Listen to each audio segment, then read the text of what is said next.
Hi everybody, welcome to today's video.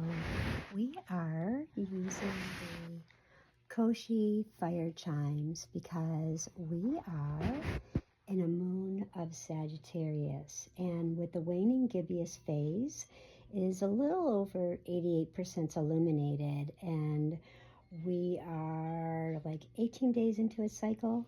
And the Sagittarius moon, which brings so much fire energy, brings a lot of fire energy, not even just to Sagittarius, but to our inner worlds as well, to our emotions, our instincts, and much of our relationships. So maybe many of you have felt this days prior, before the moon went into Sag, a little about 16 hours ago, and maybe you're just really feeling it now.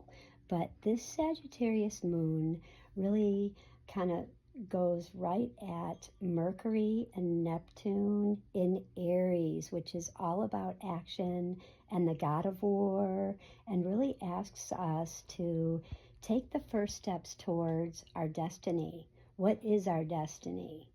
And Jupiter, which rules Sagittarius, really drives Sagittarius, and really cannot be asked to play small or any kind of mediocre life, because they are the big ones. They dream big, they live free, and their demands are big.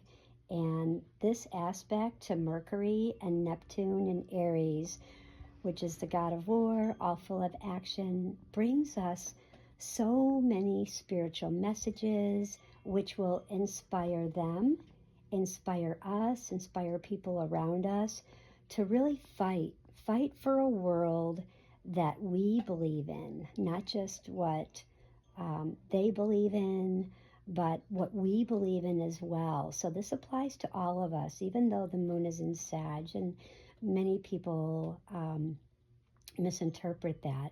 Now, the moon is basically very at its most optimistic and upbeat part of Sag, and we're just so motivated by the need to really seek truth, and we're ready to just really pursue a new vision, something that in the past, we saw kept failing, things that maybe it was health, maybe it was career, home, things like that, but things that we really needed to see make some really better, healthy changes. And we can change, you just have to be open and be willing to change those things. And it's great to, if you have family or in a relationship, to really talk about those things, because it doesn't really help when you hold those inside and they fester, okay? And Sagittarius, they're not really interested in details. Their focus is all on the big picture. If you start speaking about details, they get bored really fast. Just like Aries, their energy can go from 0 to 10, or just 10 to 0 really fast, very flat, just like that, and you're done, like you're kicked out. But we may also be inclined towards overdoing and overstating.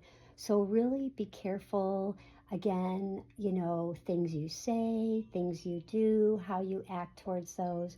This is about love light language, and those you love around you, because this can bring up things from past, and the moon is all about emotions, so it stirs up so much about the past, things that happened in the past.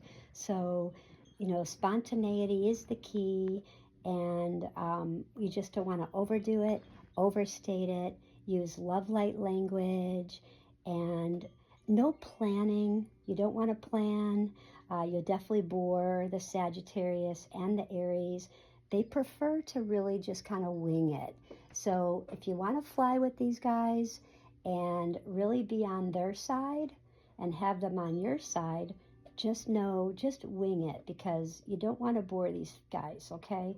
The moon in Sag generally favors adventurous activities like taking a trip, much traveling somewhere, maybe looking at taking a course, learning something new, this higher education, and maybe really pushing some kind of project, whether it has to do with writing or advertising, some kind of sports you're involved with, trying to do. Maybe you're starting a new exercise program because you've been kind of sitting back and kind of going through your own spiritual battles, and it's time to maybe get outside into nature and, stretch and breathe in the sun, breathe in the elements, and just have that physical activity. Okay.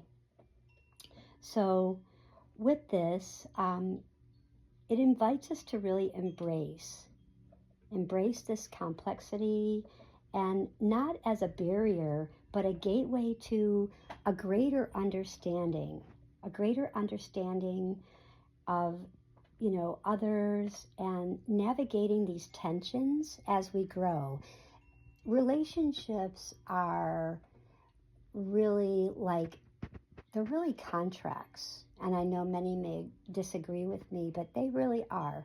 They're really contracts. And that contract that you have with another, it's about nurturing, it's about listening, it's about sharing, honoring each other, and it's respect.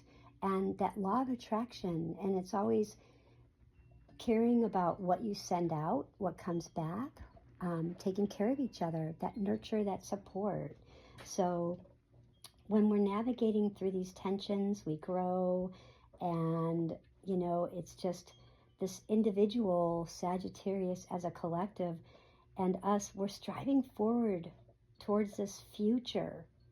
But it's important that not only we be inspired, but we remain grounded, okay? And it's so important to stay really grounded, because we can be in our mind, not in our hearts, and we forget to stay grounded. And, a lot of Sages, they love to play pranks. They love, they're all about play jokes, being goofy, that sense of independence. But remember to ground, and it's okay to do that. Music is great. It raises your vibration, but it's so important that we don't hurt each other's feelings. We honor each other's feelings, and we're sending out that love light language. So if you've been in a relationship and things have taken a step back, or again, like I mentioned earlier, things can have tensions. This is the emotions. This is the moon in Sag. This is a lot of things that come up from past. It could be from childhood, when you were growing up.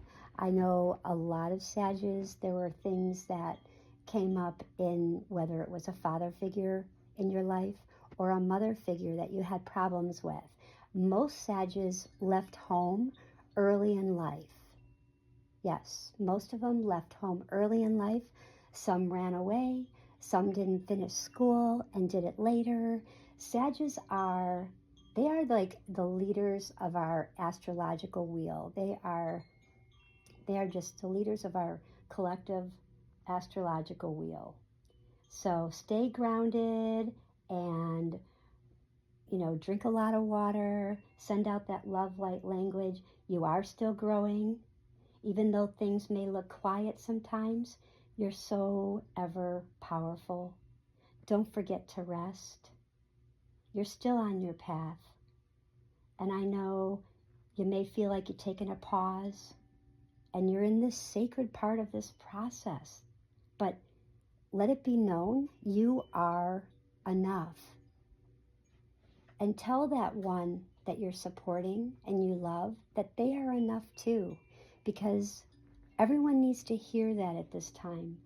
We are in such rough times with our world, with the universe, with the political, all that's going on. So keep reminding those that you love and those around you that they are enough too. Remind yourself first, you are enough. And let them tell you, let them help you that you are enough. And keep choosing your truth, The truth always, always sets you free. And choose an alignment and keep listening to what feels alive inside you. And so it is. Don't forget to like, share, follow, subscribe. Thank you guys. Bye.